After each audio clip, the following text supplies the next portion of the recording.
आज की कहानी में हम जानेंगे कैसे शेर बना माँ दुर्गा का वाहन। ये बात उन दिनों की है जब माता पार्वती भगवान शंकर को अपने पति के रूप में पाना चाहती थी। इसके लिए माता पार्वती ने घोर तपस्या किया। तपस्या से प्रसन्न होकर भगवान शंकर प्रकट हुए और माता से मनचाहा वर मांगने को कहा।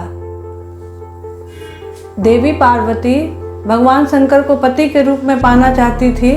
इस कारण भगवान शंकर ने देवी पार्वती को अपनी पत्नी के रूप में स्वीकार किया। कई सालों तक तपस्या करने के कारण माता पार्वती का रंग काला पड़ गया। इस कारण जब भगवान शंकर और माता पार्वती एक साथ रह रहे थे तो एक दिन बातों बातों में ही भगवान शंकर ने माता पार्वती को काली कह दिया। इस कारण माता पार्वती नाराज हो गए और वो पुनः अपने गोरे रंग को पाना चाहती थी। इसके लिए देवी पार्वती फिर से तपस्या करने चली गए। जब देवी पार्वती तपस्या कर रही थी तो उसी वक्त एक शेर ने उन्हें देखा और वो शेर माता पार्वती को अपने भोजन के रूप में प्राप्त करना चाहता था, लेकिन माता के तेज के कारण वो उन तक पहुंच नहीं पा रहा था। काफ़ी वर्ष बीत गए। माता तपस्या कर रही थी और ऐसे करते कई साल गुजर गए। माता के तपस्या से प्रसन्न होकर भगवान शंकर उन्हें मनचाहा वर मांगने को कहा। माता अपने गोरे रंग को प्राप्त करना चाहती थी और भगवान का आशीर्वाद पाकर वो पुनः स्नान करने चली गए।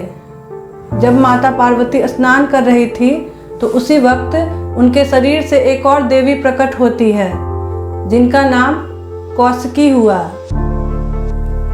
स्नान करने के बाद उनका काला रंग निकल गया और वो पुनः गोरे रंग को प्राप्त की। इस कारण देवी पार्वती को माता गौरी भी कहा जाता है।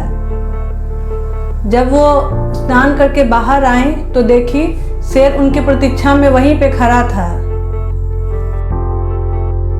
स्नान करने के कुछ देर बाद जैसे ही माता की नज़र उस शेर पर पड़ी तब माता ने भगवान शंकर को याद किया और भगवान शंकर से शेर के लिए वरदान मांगा। माता ने भगवान शंकर से कहा, हे नाथ, ये शेर मेरे पूरे तप के दौरान ये मुझे भोजन के रूप में ग्रहण करना चाहता था और इस कारण ये मेरा इंतजार कर रहा था। भगवान, आप इसे मेरी सवारी बना दीजिए। तब भगवान शंकर भी प्रसन्न होकर माता को आशीर्वाद दिया और शेर को माँ की सवारी बना दिया। आशीर्वाद पाकर माता बहुत प्रसन्न हुई और शेर की सवारी करने लगी। कहते हैं भक्तगण तभी से माँ पार्वती को माँ शेरा वाली और माँ दुर्गा कहकर पुकारने लगे। अगर आपको हमारा ये वीडियो पसंद आया तो हमारे चैनल पहचान को लाइक, शेयर और सब्सक्राइब ज़रूर करें। बेल आइकॉन दबाना ना भूलें और वीडियो पे कमेंट ज़रूर करें।